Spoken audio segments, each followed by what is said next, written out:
Bismillahirrahmanirrahim. Assalamualaikum warahmatullahi wabarakatuh. Apa kabar anak-anak ibu semua? Semoga dalam keadaan sehat walafiat ya. Hari ini kita akan memasuki pembelajaran baru, yaitu tentang akhlak terpuji. Sebelum kita mulai, mari sama-sama kita memulai dengan membaca basmalah. Bismillahirrahmanirrahim. Nah, hari ini dipersiapkan ya buku pelajarannya. Adapun akhlak terpuji yang akan kita pelajari hari ini adalah tentang teguh pendirian, dermawan, optimis, qanaah, dan juga tawakal. Apa yang dimaksud dengan akhlak? Lalu, apa yang dimaksud dengan akhlak terpuji? Selanjutnya, apa saja yang termasuk akhlak terpuji? Dan yang keempat, apa manfaat memiliki akhlak terpuji? Nah, kita akan pelajari hari ini. Siap untuk belajar hari ini? Menurut Imam Al-Ghazali, pengertian akhlak dalam kitabnya Ihya Ulumuddin, akhlak adalah suatu perangai, watak, tabiat, kebiasaan yang menetap kuat dalam jiwa seseorang. Sedangkan akhlak terpuji adalah akhlak yang baik atau disebut juga dengan akhlak mahmudah. Sebagai seorang muslim, kita harus memiliki akhlak terpuji agar disenangi oleh Allah Subhanahu wa taala, orang tua, teman, dan juga lainnya. Ayo, kita biasakan memiliki akhlak terpuji dari kecil. Akhlak terpuji yang pertama adalah tentang teguh pendirian. Sikap teguh pendirian artinya dalam menghadapi segala ujian dan cobaan tetap di jalan kebenaran serta pantang menyerah dalam kebaikan. Sikap teguh pendirian juga bisa diartikan sebagai sikap teguh, tegar, konsisten terhadap keyakinan bahwa Allah adalah Zat yang Maha Esa, Pencipta dan Penguasa alam semesta. Orang yang mempunyai sikap teguh pendirian tidak akan mudah terpengaruh bujukan atau rayuan teman. Orang yang teguh pendirian juga tidak mudah putus asa dan setiap menghadapi kesulitan. Ia akan bertanya kepada orang tua, guru, ataupun teman. Kemudian ia akan berusaha sekuat tenaga untuk menyelesaikannya. Keyakinan terhadap keesaan Allah patut dipertahankan sepenuh hati. Contoh dari sikap teguh pendirian pernah dilihatkan oleh Bilal bin Rabah. Dengan segala keteguhan hati, Bilal tetap mempertahankan keimanannya meski harus menahan berbagai siksaan tanpa bisa melawan sedikit pun. Akhirnya pun Bilal dimerdekakan oleh Abu Bakar As-Siddiq.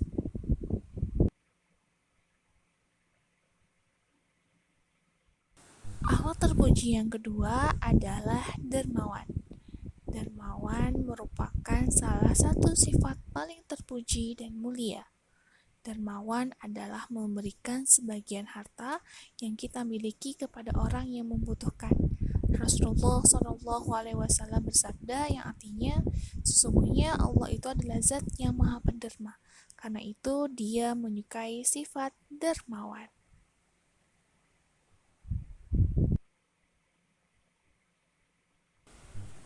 Seorang muslim yang dermawan adalah dia yang membiasakan menyisihkan harta benda dalam bentuk zakat, infak, dan sedekah kepada siapa saja sebagai wujud rasa syukur kepada Allah.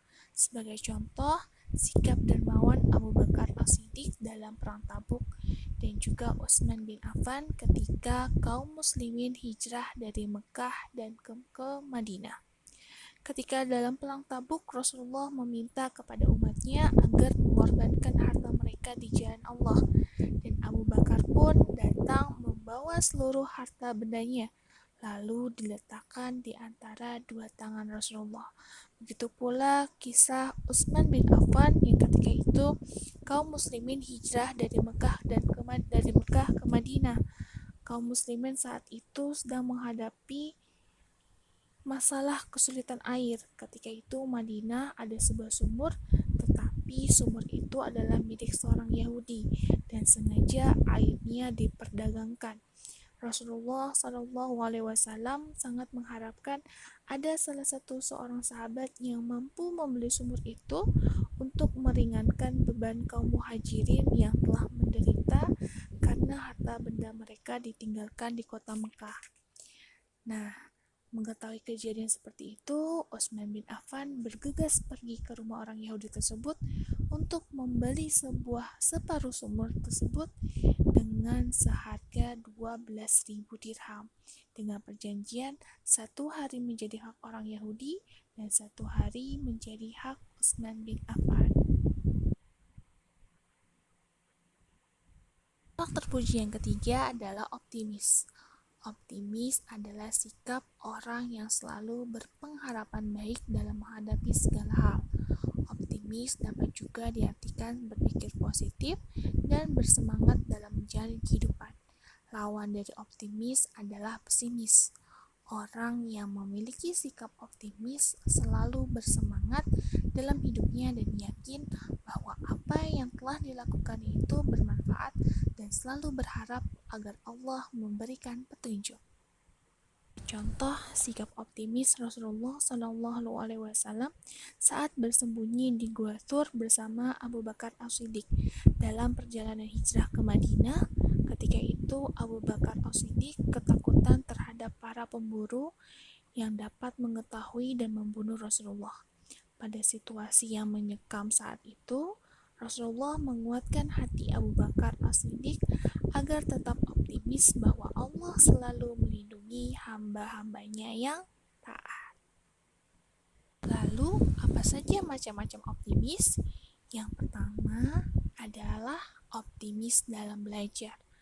Di sini adalah contohnya ketika kita akan menghadapi suatu ulangan atau ujian, kita harus mempersiapkan diri dengan belajar sungguh-sungguh dan tidak lupa untuk berdoa, sehingga kita optimis bahwa hasil ulangannya akan baik.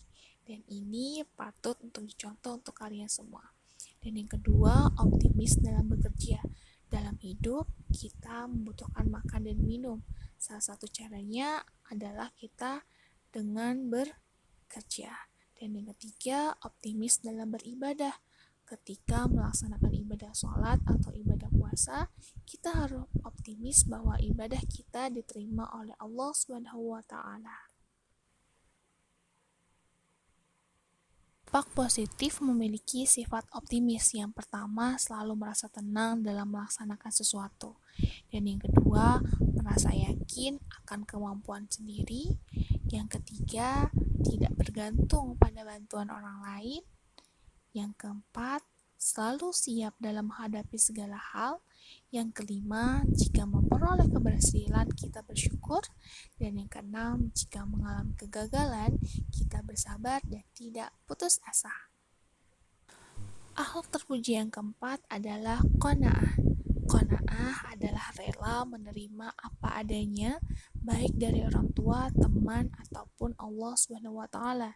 Sikap qanaah juga dapat diartikan selalu merasa cukup atas apa yang dikaruniakan oleh Allah Subhanahu wa Ta'ala. Qanaah adalah sikap ridha menerima pembagian Allah. Orang yang bersifat qanaah akan menerima apa adanya, berapapun hasilnya dan nilainya, serta mensyukurinya dengan lapang dada. Saja dampak positif memiliki sifat qanaah. Yang pertama, tetap giat berusaha dan bekerja. Yang kedua, rela menerima apa adanya. Yang ketiga, bersabar jika mengalami kegagalan. Yang keempat, bersyukur jika mendapat kebahagiaan. Yang kelima, terhindar dari sifat tamak, iri hati, dengki, dan juga malas. Dan yang keempat, terhindar dari murka Allah Subhanahu wa Ta'ala. Yang bersifat qanaah merasa cukup dengan rezeki yang diperolehnya. Mereka merasa bahwa itulah rezeki yang diberikan Allah Subhanahu wa Ta'ala kepadanya. Namun demikian, orang tersebut tetap berusaha agar taraf hidupnya menjadi lebih baik lagi. Puji yang kelima adalah tawakal kepada Allah Subhanahu wa Ta'ala. Di sini adalah maksudnya menyerahkan segala sesuatu kepada Allah setelah berusaha dengan sungguh-sungguh dan berdoa. Tawakal tidak sah tanpa disertai ikhtiar atau usaha dan mengikuti sunnah-sunnah serta aturan yang telah ditetapkan oleh Allah Subhanahu wa Ta'ala. Sebagai contoh, misalnya Syarif, seorang pelajar madrasah MI Darul Ulum, setiap hari ia pergi dan pulang sekolah menggunakan sepeda. Agar sepedanya tidak hilang, ia memarkirkannya di samping ruang sanggar dan selalu memastikan untuk mengunci sepedanya. Lalu, apa saja dampak positif kita memiliki sifat tawakal pada Allah? Yang pertama, giat dan bersemangat dalam bekerja dan juga berusaha. Senantiasa berdoa dan berserah diri kepada Allah. Bersabar jika mengalami kegagalan. Yang keempat, bersyukur jika mendapat kebahagiaan. Yang kelima, terhindar dari sifat sombong.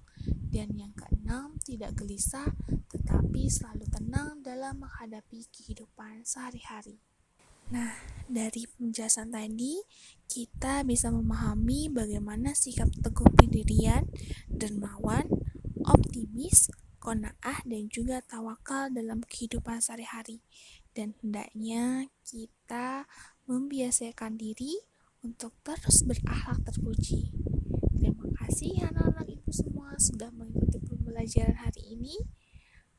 Wassalamualaikum warahmatullahi wabarakatuh.